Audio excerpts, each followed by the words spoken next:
Well, good evening, everyone. How you doing? Hope everyone's doing okay. My name is Lee Love, and this is Photo Mentor TV. Every Friday night, we're here from at 9 o'clock Eastern Time or 6 p.m. Pacific Time if you're on the West Coast. Anyway, thank you for joining us, and I think you'll enjoy this. Again, we're here every Friday night, and we have a little bit different agenda every Friday. But this Friday is kind of open, and we're going to talk about a bunch of different things. I'll be answering your questions, of course, and I have a couple things I want to talk about this evening before we get started. If you're new here, again, thank you for joining us. You can leave a comment on the Facebook page in the comment section, obviously, or we're also on YouTube at the same time. And you can get to either one of those by you can get to Facebook if you're on YouTube, facebook.photomentor.tv, or if you want to go to the YouTube page, you can go to youtube.photomentor.tv, and you can leave a comment, either one there. It'll show up on my screen, and I'll be able to answer your questions, hopefully. So anyway, the reason, if this is the first time here, the reason for doing this show is a little bit of frustration on my part, quite frankly, is that I just see too many people, with posting wrong information or giving bad information or repeating myths that just aren't true. And so my goal here is to help do everything I can to educate and encourage and mentor new photographers to get off on the right track and improve your photography, even if it's just for a hobby and you just want to take family pictures, or you like doing landscapes or wildlife, or if you're trying to do this and maybe grow this into a business. I am certainly happy to help you in that area as well. So anyway, thanks for joining us, and I hope you enjoy this. A couple things I wanted to mention to you is that the first Friday of the month, we do photo reviews, and so you can submit your photos, and they were reviewed anonymously, so it doesn't really, you don't have to worry about being a new photographer, or even if you shot it with your iPhone, it doesn't really matter. And the images will be looked at, and kind of the criteria is they'll be looked at on composition, judged on competition. Excuse me, not competition, composition. Blah, blah, blah. Easy for, and the technical ability, of course, the technical capability or quality, and of course the subject matter, whether it tells a story and conveys what comes across in the image.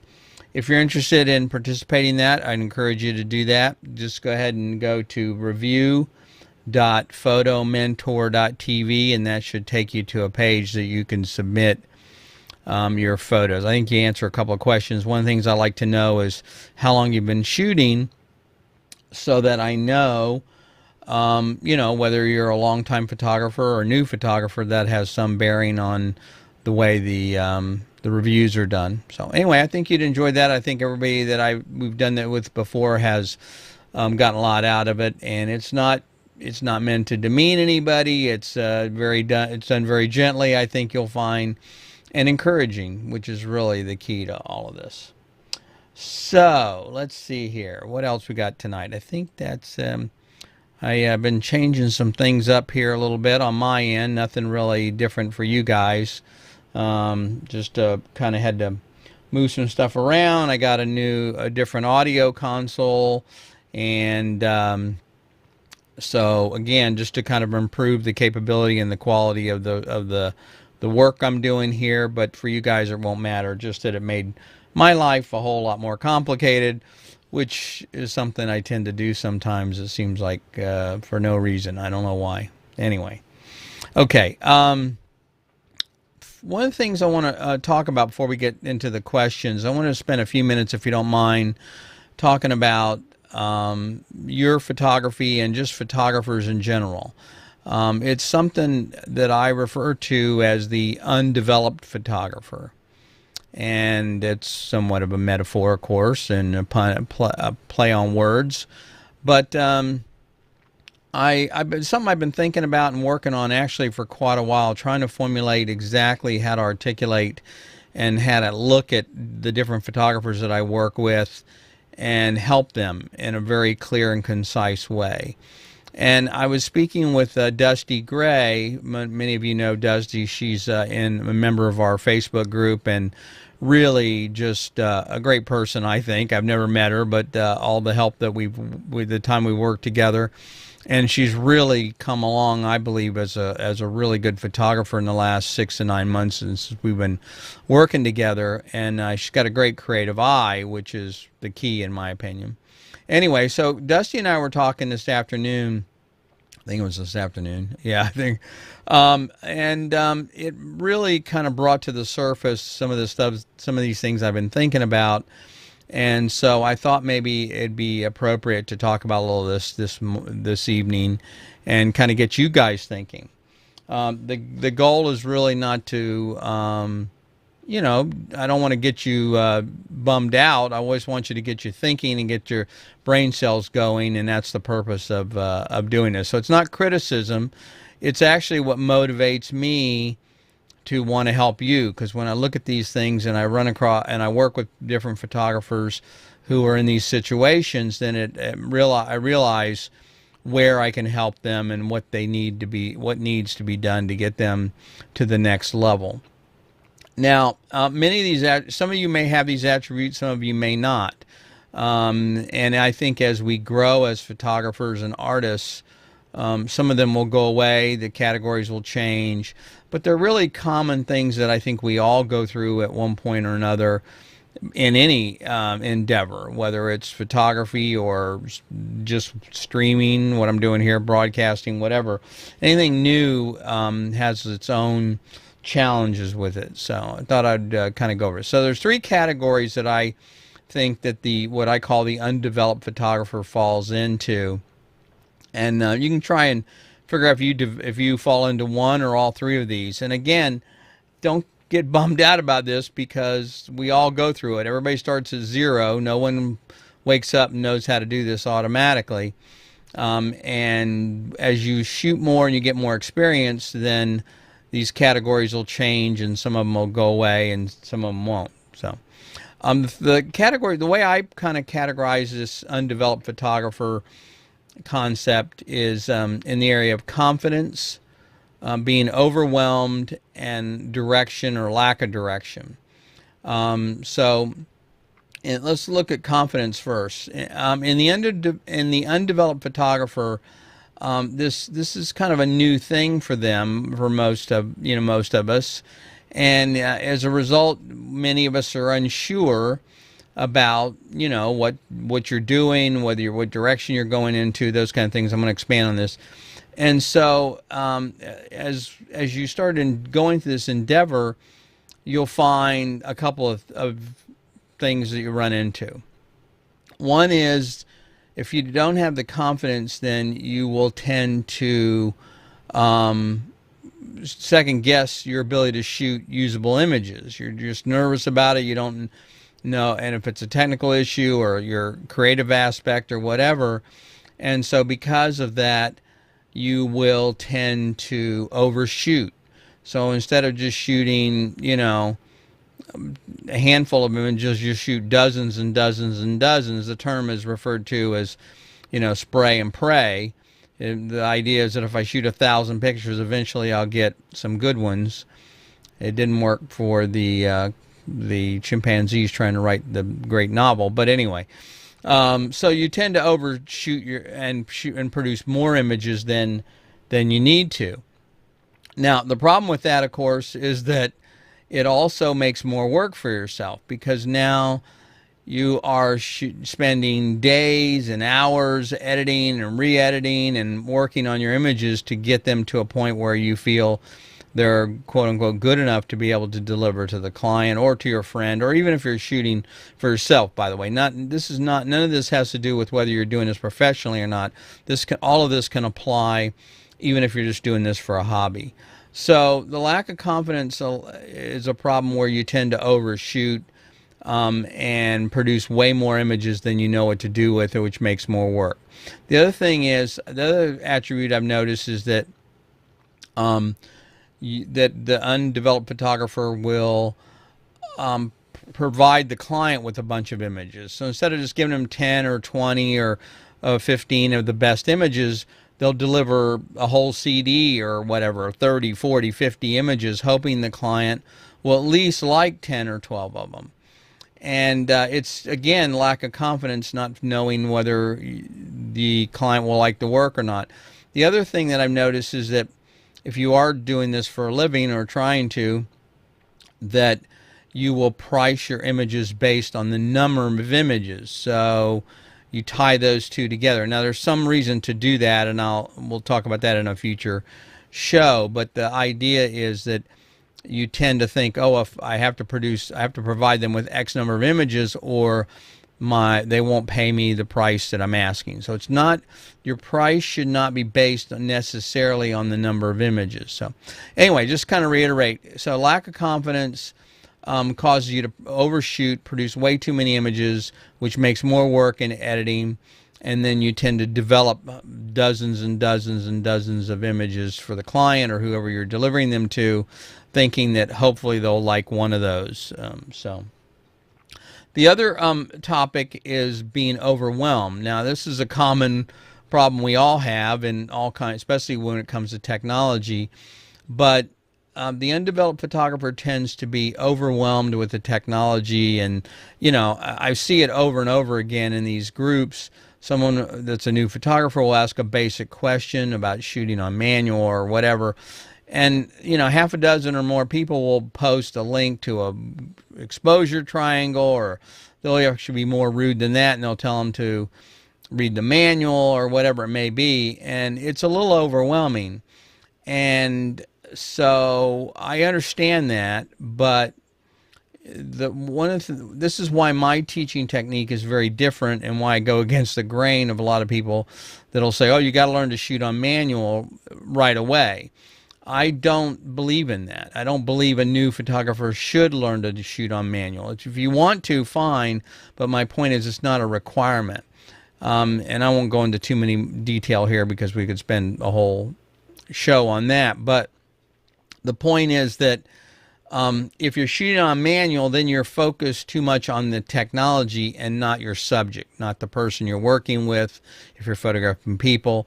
And so as a result, you get distracted and you don't get good images because you're now looking down, what they call chimping, looking at the back of the camera, and working on the technology, and your settings are too bright, too dark, whatever, and you're chasing your tail, so to speak. And so that distracts you and takes you away from being in the moment of being able to see and really be able to do what's necessary to take a great image, which is composition, lighting, those types of things. So anyway, yep. So, Allie says she's guilty, and I get it, Allie. I mean, we all are at some point or another.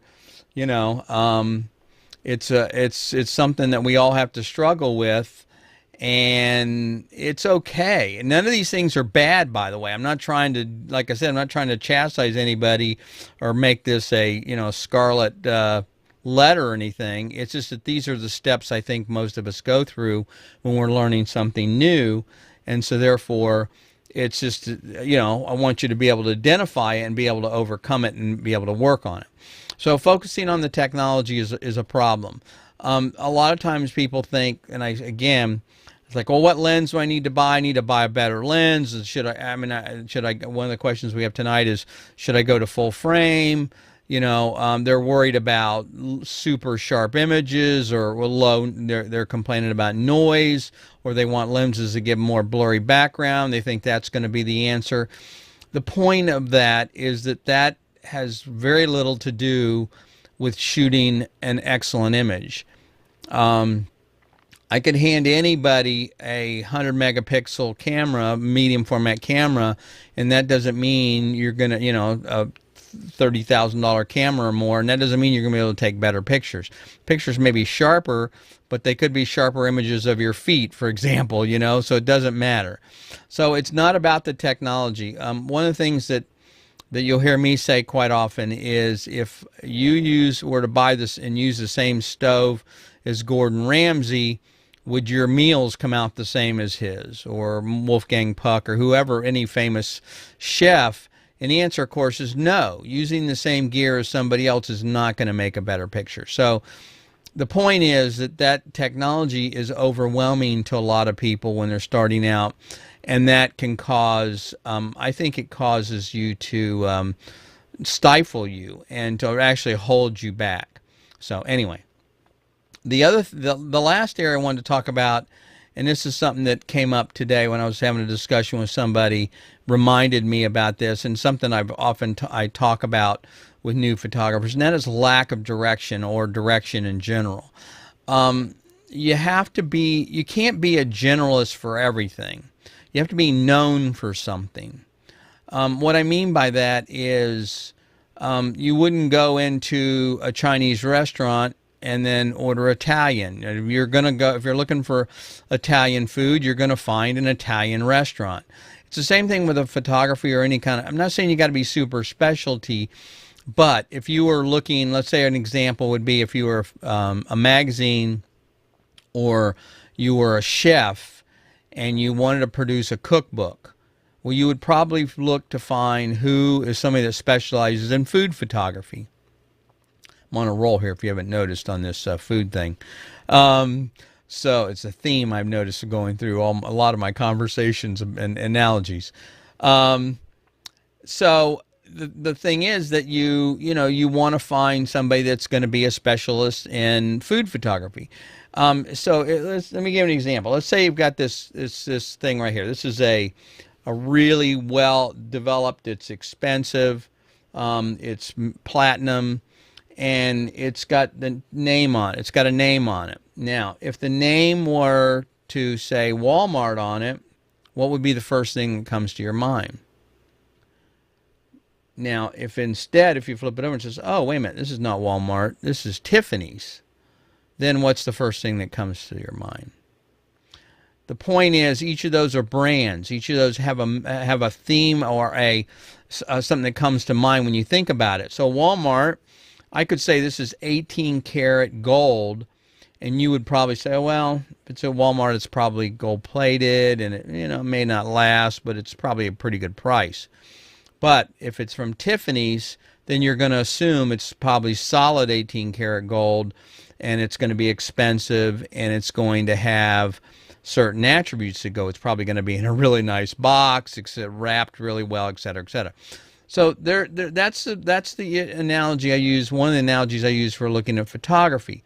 If you're a photographer and you shoot everything, a lot of times I'll ask people, especially new photographers, what does he like to photograph? And I get the same answer almost every time. Oh, I like to shoot everything. Well, there's nothing wrong with that. First of all, don't get me wrong. I'm not chastising you. I'm not telling you that's a problem. But if you're trying to be known for something, that won't work, because you can't shoot everything. Now, you may be able technically to shoot everything, but you got to be known for something. So, for example, a wedding, if you're going to hire a wedding photographer, you're going to look for a wedding photographer.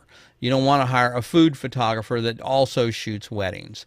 That's my point. That's why I'm probably beating this to death, but that's the idea. So the other thing you want to do in lack of direction is you want to figure out who your ideal subject or client is. If you like to photograph wildlife, or then that's fine. Then focus on figuring out, if you're a birder, that type of thing, you photograph on birds.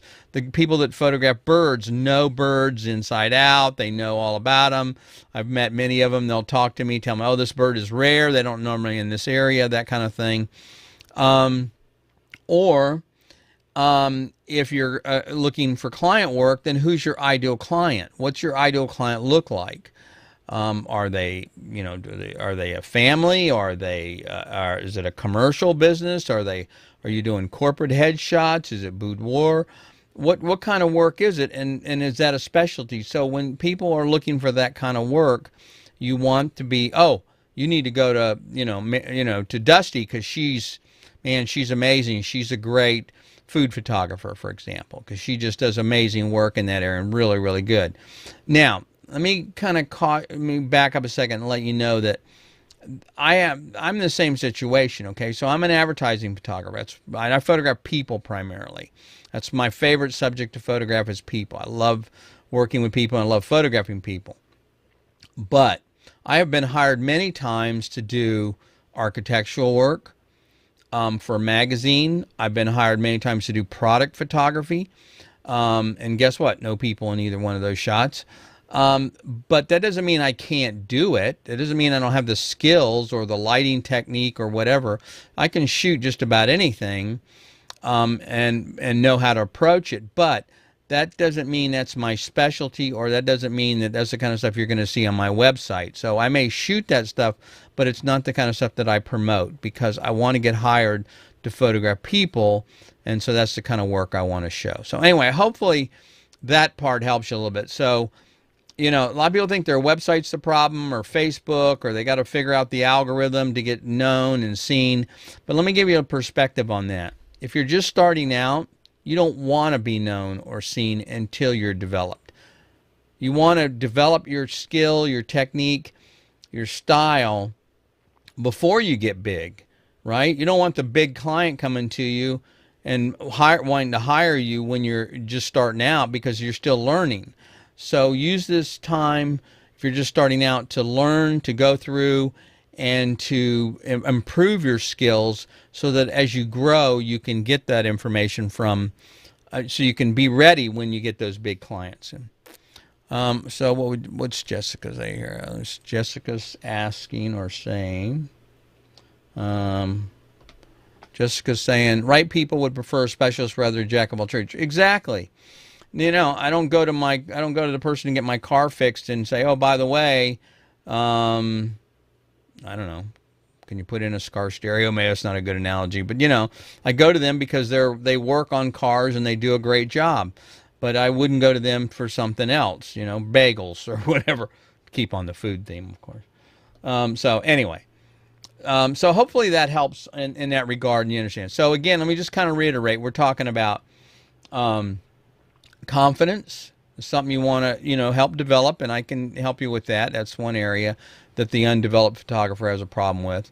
You're probably overwhelmed, or maybe just, it's too much. You don't really kind of know where to start, and technically, mainly that's where I see that, in the cameras and lenses and aperture and shutter speed and all that.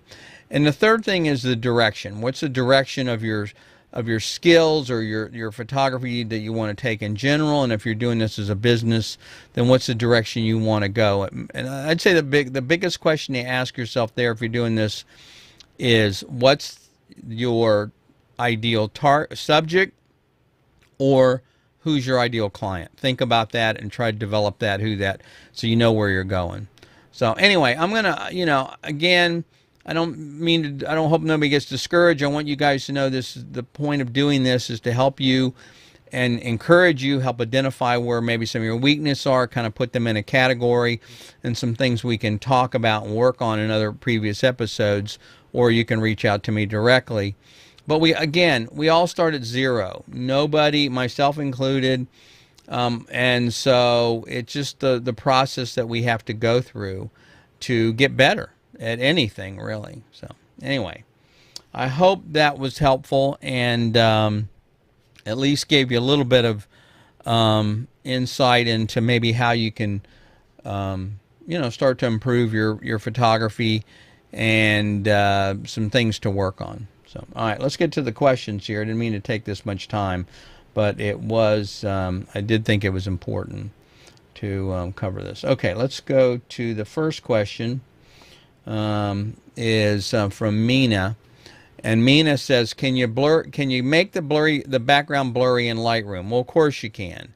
Now, what do you want to? That's all. So as usual, I can't give a straight yes or no answer, right? Because I feel I want you to know why I'm giving you the answer I'm giving you, and so you have information to be able to solve a problem, not just be able to get a checkbox. So you can blur a background in Lightroom, and you typically I would use a brush, and I'd create a new brush, and I would use the Gaussian, the blur or the sharpening tool, and I would turn it all the way to the left, or not as much as you think you need to.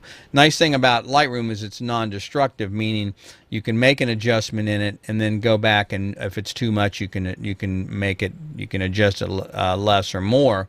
The other thing you can try is a second brush or another layer, not really a layer the way they do in Lightroom, is try the clarity and turn the clarity to the left.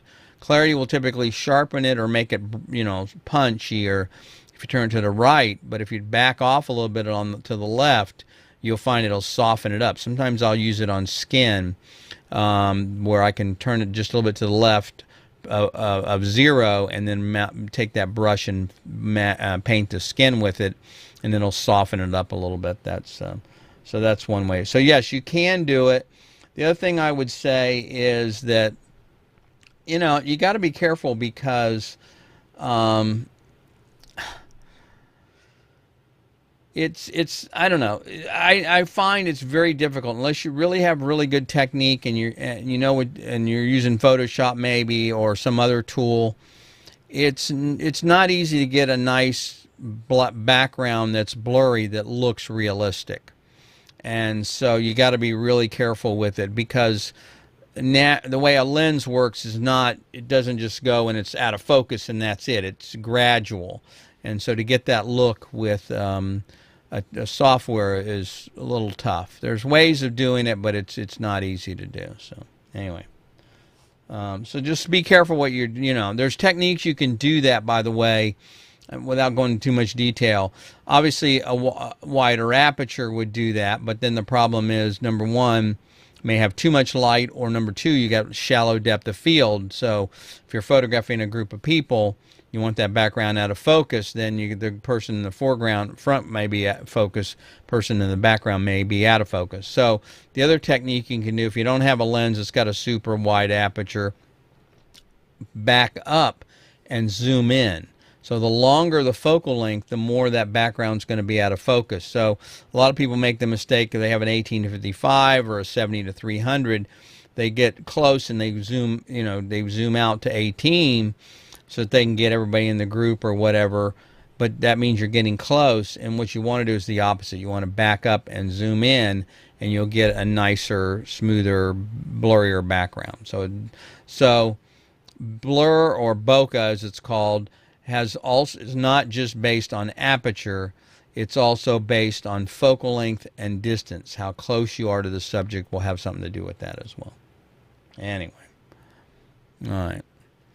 Okay, so the other Anna asks, my sister and I are going to take pictures in the snow. Snow? Is there snow out there anywhere? Oh yeah, we got pelted here in the DC area pretty good. Could you recommend activities for candid or positioned pictures? I guess talking about posing pictures is the question. Anna, there are a couple things you can do. First of all, let me give you a tip on the technique, if you're not familiar with this. Most people don't realize that camera metering are pretty dumb overall. And the way they work is they are basically assuming everything is 18% gray. So that's its references. It starts with that, and then it goes from there. So it averages everything out in the scene. If it sees black and it sees really bright highlights, it averages those together to get a normal exposure. But when you're photographing snow, the problem is it's all white. There's very little, blacks in the scene. And so therefore the meter gets confused, and so it stops down a little bit and it turns that into gray. I know you've all seen this. And unfortunately, this is an example of where I see people give bad information, like, oh, we'll just, in post-processing, just bump it up and you can fix it that way. Well, you can, but then all the exposure comes up, not just the snow. So the exposure on the person is also going to be raised. So to do it properly, you want to overexpose the picture by using either exposure value, the aperture, or the shutter speed, or the ISO to raise the exposure, to tell the camera that, hey, I know you think this is the right exposure, but I want you to overexpose it by a stop or two, depending on, you have to look at the histogram or look at the image on the back to get the right exposure. But that's what you have to do. So as far as activities, it's the same for anything else, really. When you're photographing people, one of the techniques I like to do is I like to give them something to do with their hands. You know, something they can look at, they can mess with, a toy, a play, something. Snowball fight, obviously, is a great thing in the snow, because now, whatever you do, what you're trying to do if you're looking for candids is you don't want them looking into the camera. So when you're taking a portrait and you're having someone look into the camera, you're connecting with that individual on the other side. But if you're looking up or outside the frame, then the camera is kind of a voyeur or just kind of observing the person. And so in this particular case, you don't want them looking into the camera necessarily. I mean, you can do some portraits like that, but you mentioned candid. And the pose pictures could look into the camera. But give them something to do that would be natural, that you would do in the snow. And you know, I think that'll work out. Just make them, you know, if you know this is your sister, so you know them, so come up with something that would reflect their personality, and I think that'll make a big difference. All right. So Jimmy says, how do you watermark your photos? Well, this is a good one. First of all, those of you that know me and have heard me talk about this, I'm not a big fan of watermarking. So first of all, if you are going to watermark, that's fine, and there are places to watermark, meaning there's times and places that a watermark should appear. But the mistake I see a lot of new photographers make is they put this giant watermark that takes up, you know, this much of the frame over here, and it distracts from the photo. It could be a beautiful, beautiful scene, and all of a sudden, you know, I'm looking at this giant watermark, and it's probably some cursive writing, and it's, you know, really fancy, and I'm trying to read what it says. So all of a sudden I'm taken out of the moment. I'm taken out of the photos, and I'm brought into this graphic, or I'm looking at this picture, this graphic of who this person is. So that's the first thing. The second thing is, a watermark will not protect your image. If you're thinking, oh, I'm going to put this on there because so people don't use my image, and I don't mean to offend anybody, but it's just, I find it very hilarious that people will watermark, you know, a sunset. Same sunset I've seen 1,000,000 times. There's nothing special about the sunset. I could see it 1,000 more times. So watermarking a sunset is not going to be, I don't understand why you would do that. The third thing is, I believe it makes you look like an amateur, especially if you put it on a picture that's insignificant, like a sunset. Now, there are times, as I said, that it makes sense to watermark. So that would be branding, meaning if you're a wedding photographer, a lot of wedding photographers will put something on there that people can recognize your work. It could be a graphic, it could be simple, it could be small. It doesn't have to be obtrusive. I've seen one of the most clever things I've seen people do is they'll take their logo or their name, and they'll kind of hide it in the photo. They'll, like, where's Waldo?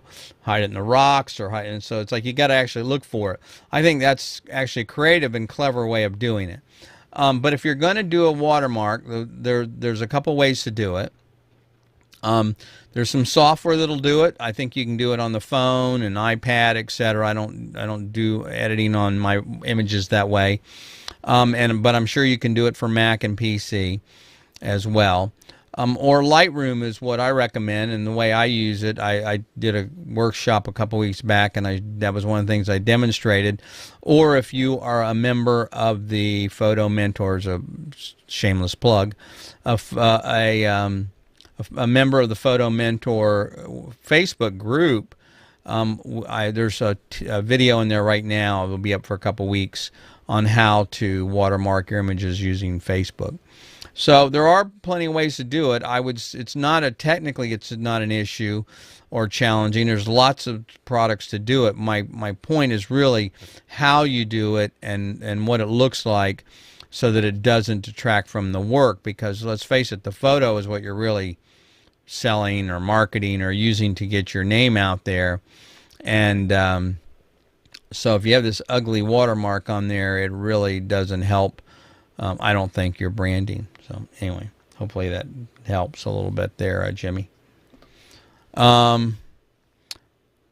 Okay. So beginner question. What's your opinion on Canon or Nikon, pros or cons? All right, Hannah. Good question. Yes, that's the answer. Yes, no, not true. There's a lot of great cameras out there. I mean, you can't go wrong. In fact, there are no bad cameras, just bad photographers. Plenty of those out there. So I like the Canon and I like the Nikon. I shoot with Nikon myself. I have Panasonic and a couple other brands, but primarily for still work, I've shot Nikon for many, many years, so I'm more familiar with that. But the Canon products are excellent, and their glass is excellent. Some of the cinema cameras I have use Canon lenses, so I know they're good quality lenses. Here's my advice to you. If you're obviously you're looking to figure out what camera to buy.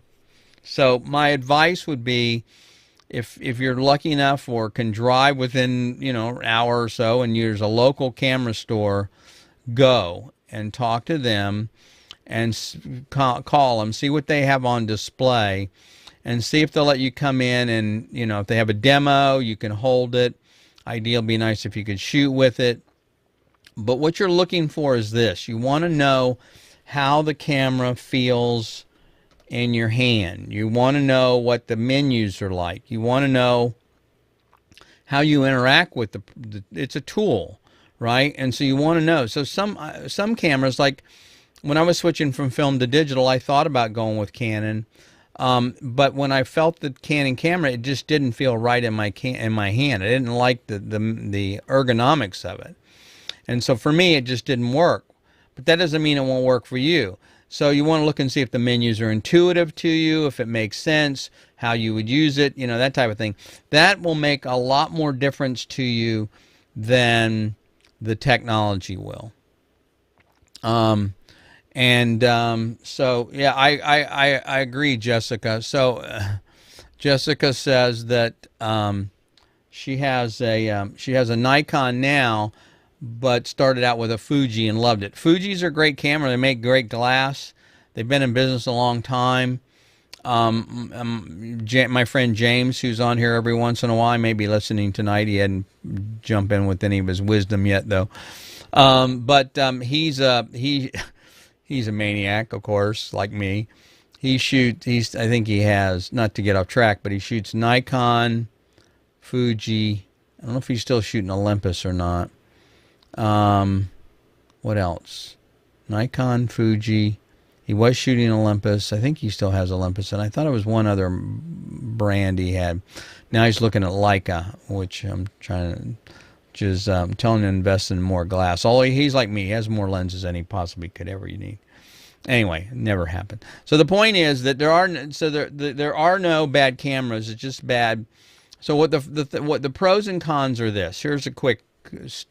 First of all, the first thing is you want to make sure it works for you. You holds, it feels comfortable, because the grips are different. Some grips are deeper than others, and so you want to make sure it works with your grip and your hand. The second thing is the menus. You want to make sure the menus look intuitive to you. The third thing is then, which one do you is more likely. A lot of times I've had many people that are friends that are bought one brand or another because their other friends had those cameras, and they knew they were going to be out shooting together, and so they could use their lenses and borrow their lenses. Now, let me warn you about that. The problem is it's very expensive to do that. I have purchased more lenses from borrowing them from my friends. So it's like, oh man, this 85-1.4 is amazing lens. I got to buy this after I borrowed one. So that's the problem there. But that's just a personal weakness, not necessarily one that you may share. So anyway, so the main thing is you want to make sure they're great cameras. The one thing I will mention, and this is a minor thing actually, I'm always confused why Canon lenses only have a 1-year warranty. And just about everybody else, Nikon has a 5-year warranty. Tamron, I think, has a 6-year warranty. Sigma has a 4-year warranty. So I'm a little, that's kind of, not that it's a big or a showstopper, but it is something to consider. But you can always put a Sigma or a Tamron lens on a Canon or Nikon, and it wouldn't really matter. So anyway, I don't know if that helps or not, Hannah, but they're both great cameras. Get your hands on them, try them out, and the last thing I'll say, it depends on what you're going to shoot as well. So if you are, wildlife or sports photographer, then one brand or another may have a product that's more suited in that category that's within your budget. Whereas if you're, like I said, for example, I see a lot of wedding photographers shoot Canon, but I see more sports photographers shoot Nikon for some reason. I don't know why. So, all right.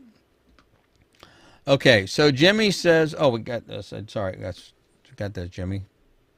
Okay, so Julia says, what's the best lens for low light photography so you don't need to boost up the ISO, here we go again, so much to avoid grainy images? I'm interested in shooting concert photography.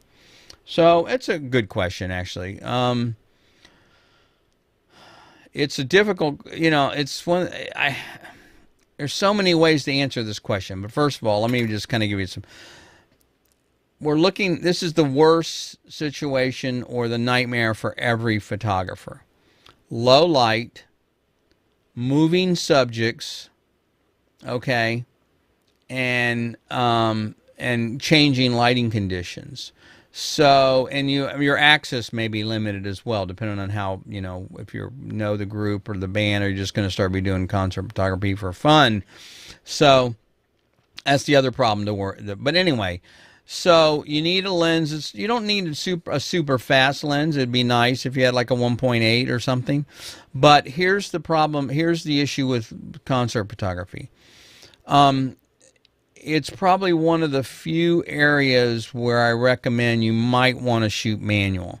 And that's because what happens is that you're photographing a subject typically against a dark background. Okay, there may be the lights in the background changing, that makes it even worse, but you've got a subject in the foreground that's brightly lit, right? A spotlight.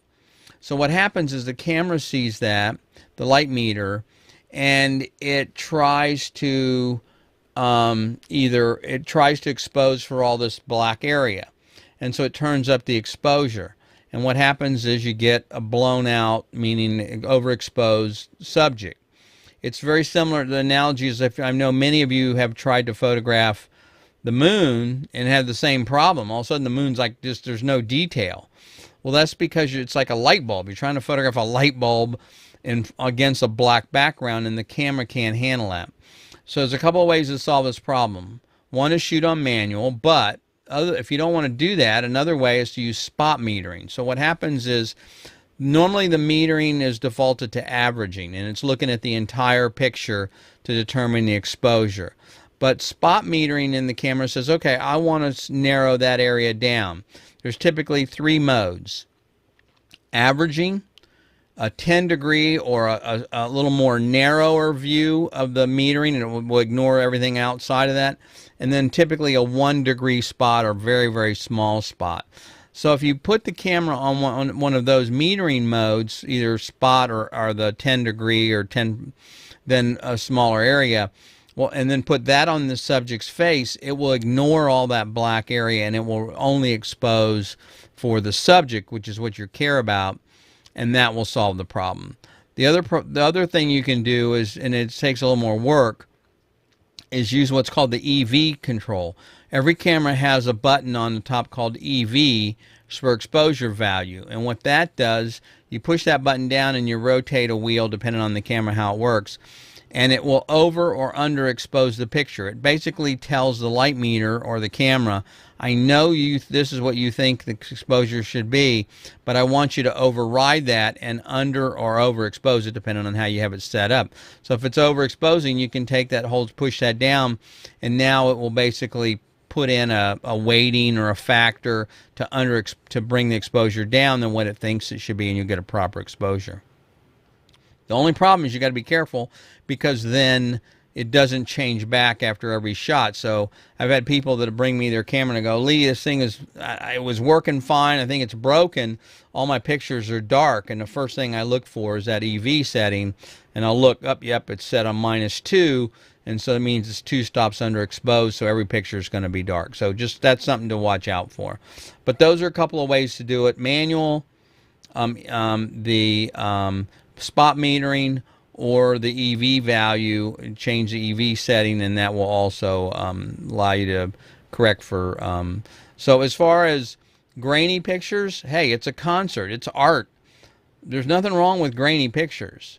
The only people that don't like grainy pictures are other photographers, but subjects, you know, have you ever look up the work of Jim Marshall? Jim Marshall had a big influence on me. I used to do a lot of concert photography, and Jim Marshall shot, well, my genre of and age of music, you know, the Stones and the Beatles and Hendrix and Janis Joplin and all these kind of people. Before they were so limited, they had access and had some amazing pictures, these really black and white grainy images backstage, with them sitting on the couch and doing all kinds of crazy things. He had easy access to that because he built rapport with them. So that's the thing is, you don't have that much anymore. In fact, many of you don't know, if you shoot concerts, if it's a big enough group, there's a three song limit. What that means is you can do photography for 3 songs and that's it. Then they'll ask you to leave because they feel that, number one, it distracts the artists. But I think the real reason is, number 2, they get hot, sweaty, moving around, and the pictures aren't as flattering. So that's a whole. So it's an image thing. These guys control their image like never before. So anyway, I don't know if that answered your question or not, Julia. There's a little bit of background on shooting concert photography, and hopefully that helped. Okay. Okay.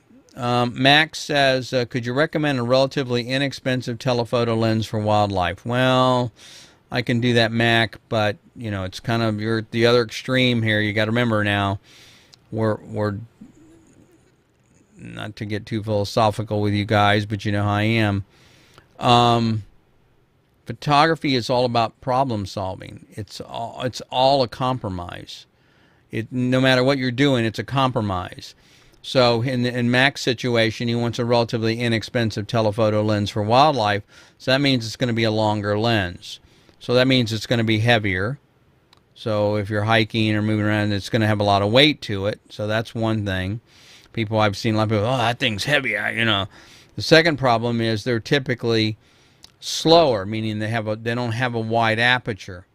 So if you look at the guys on the sidelines of the NFL, you'll see they have these big giant lenses, right? Those lenses are not that, they're only probably at the most generally, well, some of them are 600 millimeter, but most of the average lens is a 400 millimeter. And you're like, well, wait a minute, I can buy a 400 millimeter that's this big from Tamron or whoever. Why are these lenses so huge if they're only 400 millimeter? People think they'll be able to photograph the guy's eyeball. No, that's not the reason. The reason is it's a 2.8 lens. It's a very fast lens. It's also probably 12 grand. But the point is that they do that so they can get that blurry background. You can isolate the subject, the player, from the background, because you got this busy crowd background. You don't want that, distracting from the subject. So the point is that to get relatively inexpensive and telephoto, those are some of the compromises you have to make. So depending on the camera system you have, there are kind of a couple of products I recommend or that you look at. If you're a Nikon shooter, I would look at the 200 to 500 Nikon f5.6. Amazingly sharp lens. I'm just totally blown away by every time I see images from that thing.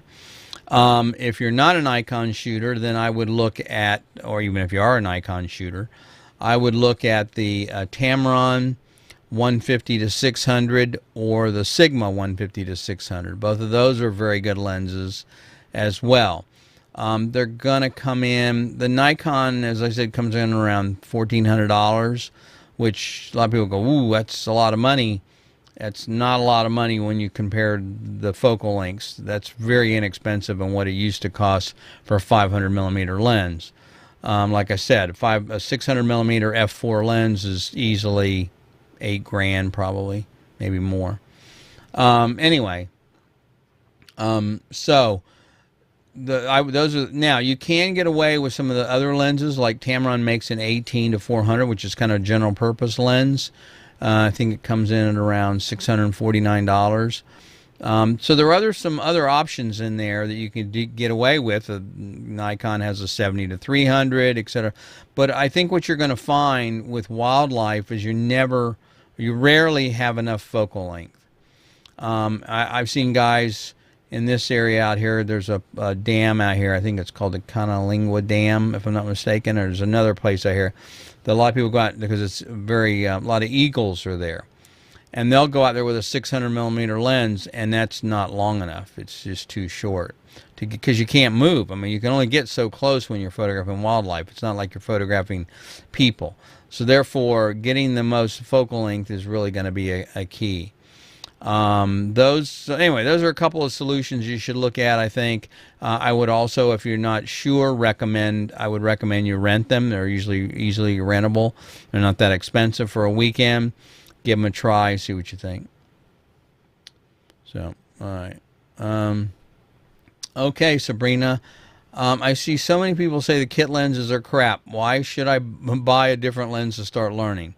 Well, they're not crap, okay? They're not the best lenses, but let's look at it from the perspective of what and why you're getting what they are. So, a kit lens is they're trying to give you the most they can for their money. I mean, everybody has a budget, right? People say, "Hey, I don't want to start off. I want to get a DSLR or a mirrorless camera. I don't want to have a lot of money to spend. How do I get started?" Well, you can't. Nobody wants to start with a $3,000 camera. So one way to be able to do this is to get a crop sensor camera, meaning the sensor is just a little bit smaller than a full frame. It's typically 1.5 times smaller. And that will reduce the cost of the lenses because the lenses can be a little bit smaller. They don't need to cover quite as big an area. And then also, as the ISO performance of these cameras go up, then you don't need quite as fast a lens. So you can instead of having a 1.8 or 2.8, you can get away with a 3.5, 5.6 lens to be able to do that. So they're compromised. Like I said before, everything's a compromise in photography, and lenses are certainly the key there. So you don't need an expensive lens when you're starting out. I have seen, I don't know if Claudia's listening tonight. Probably not, because it's a different time zone she's in. She's in Romania. Claudia's an amazing photographer, in my opinion. She's brand new, relatively brand new, a couple years. And her work, I'm just constantly amazed. And I believe, I may get this wrong, she's shooting with a Nikon D5000, I think it is. It's not, it's I think a 12 or 16 I think it's a 16 megapixel camera. And a lot of her images are shot with something like a 55 to 200 or something. It's a kit lens, and they're stunning. They're just stunning pictures. Now, she has upgraded, I think, to a macro lens because she likes doing some macro. But the point is, it's a good example of what you can do if you're creative, if you understand lighting and you understand photography. It's not about the gear. You can do just fine. The last thing I'll tell you about that is that only other photographers are going to complain about, like I said, the grain or the noise or the focal length or whatever. The clients never, or the person that you're photographing for, is rarely going to even say anything about that. They don't even notice it. So what makes a compelling picture is not, I mean, look, first of all, I'm all about having great glass. It's an amazing investment. Yes, you should invest in good glass if you can. But if you can't, that doesn't mean you can't be creative. So there's a lot of ways around it. If you learn how to use your tools, then you don't need to have the most expensive lenses. So anyway, I can go on and on about that, but I don't want to do that. So anyway, Sabrina, you don't have to have, if you're just starting out, I don't care if you're learning to use with an iPhone. It's all about composition and emotion and conveying a story. That's what makes a compelling image, not the lenses, not the camera. When you see an image, do you go, "Oh, that's wonderful," or do you just go, you're looking around at the picture? When you start looking at noise and things like that, that probably means the picture's not that image is not that interesting. It's when the image is compelling, you're like, "Oh my God, that's fantastic." You totally forget about what it was shot with, or lenses, or any of that kind of stuff, because the image itself speaks to you. That's what makes a great photograph. All right. Let's see. Ravinder, I think that's got that right. Ravi. It's probably Ravi Ender. Anyway, I'll call you Ravi. I hope you don't mind, Ravi. I started to learn photography in October with the D5000. That's okay. Should I upgrade to full frame yet? No, absolutely not. There's no reason to. A full frame camera is not going to make your images any better. If you're just starting out, focus on composition. I need to do the second part of the session I did a couple weeks ago called "Learning to See Like an Artist." You should go back and look at that if you haven't watched it. But the second part of that will go into more about the language of photography and art. And art has an entire language of tools that we use to convey something we want to say about an image, whether it's lines or shapes or light or dark or color. All of those things convey something about the subject and what you're trying to say. So if you don't have that information, if you're not able to understand that, then it doesn't matter what camera you have. So learn the art of photography first and then worry about the technology. All right. I'm doing close-up photography. What lens would you recommend for the Canon 6D Mark II? A macro lens is what I obviously recommend. That's probably what you're asking for. You want to go with either the 100 millimeter Canon lens, if you're depending on your budget. There's a version 1 and a version 2. The version 2 is a little sharper. There is a Tamron 90 millimeter macro, which is really a nice image, or excuse me, a really good lens. And then Sigma has a 105 macro, which is also nice. So the reason though I recommend that focal length, because there's a lot of lenses you can buy that have quote unquote macro or close-up capability, but they don't give you the magnification that you need. Also, if the lens is too wide, meaning like you can get 40 millimeter macro lenses, you have to be too close to the subject, which means if you're doing product photography and you're using lighting, you're going to be casting a shadow over the subject because you've got to get in too close to get the magnification you want. So around a 105, that's what the Nikon is. That's right around what I recommend for doing most product photography. It's what I use. Okay, I think we got just a couple of questions up. What do you recommend between the Canon EOS 5D Mark IV or the EOS R? That's a tough one because they're both great cameras, and one's a DSLR, one's mirrorless. So a lot of people, you post this question, they're going, "Oh, buy mirrorless, mirrorless is the future, mirrorless." Well, okay, there's some value in that, but I still like shooting DSLRs to be honest with you, because I like photographing people and I like to be able to see exactly what I'm seeing. When you look in the back of a mirrorless camera, you're looking at a monitor, a TV screen, a little tiny TV screen. So you're looking at a representation of what the subject looks like. Whereas with a DSLR, I can look at either one and I'm seeing exactly what the person's eyes look like, for example. And also the 5D Mark IV is a workhorse. That thing's great. It's been around a long time. The lenses, of course, all the lenses work with it, whereas the R is a mirrorless, and that uses the RF lenses, which is a different mount. So you can get an adapter, though, to use the existing lenses with the mirrorless, but that's an investment, and then you got to figure out, now you basically have two systems. So it just depends. I like the 5D Mark IV, probably my recommendation, but Kara, without knowing what kind of photography you do the most of, it's not a fair question for me to answer. Give you a legitimate answer to it.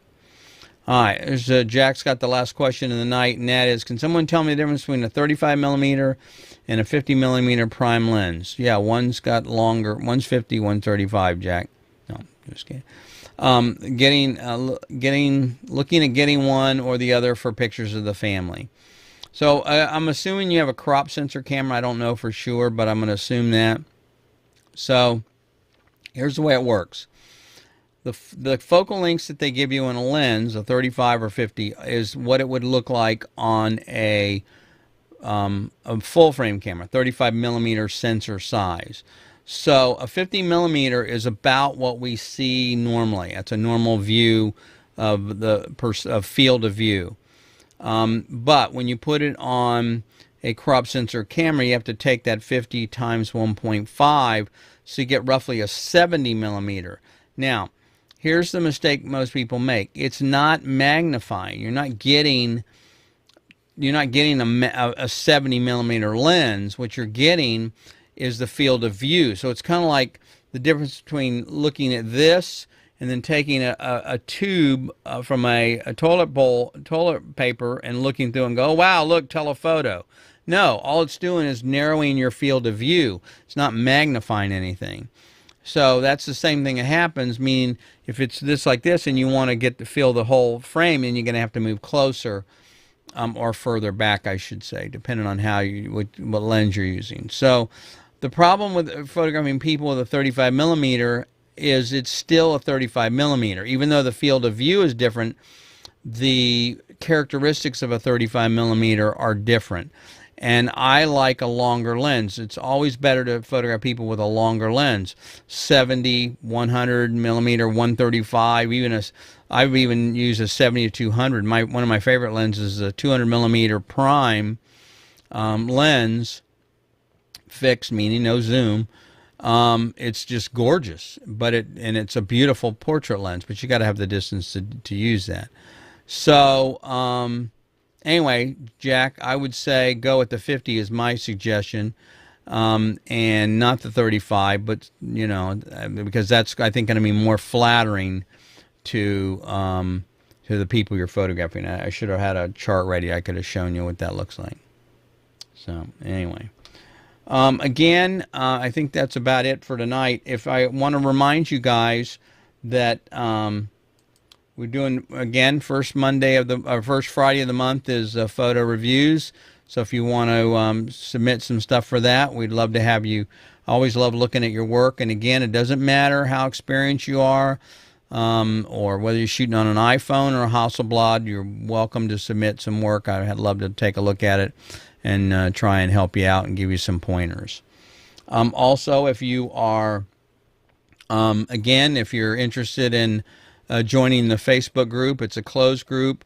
We are not interested. It's really a group for learning. It's not a group for people to show off or to tell them how much you know or to demean anybody else. It's a group to grow, and as you can hear from the way I talk about helping new photographers, that's what the group is set up to do. So if you're interested, go to photomentor.tv/join, and we would love to have you there. So, again, thank you very much just for joining me tonight. Appreciate it. Hope it was helpful to you. And look forward to seeing you next week. Again, every Friday night at 9 p.m. and Eastern Time, 6 p.m. Pacific. So you guys have a great weekend.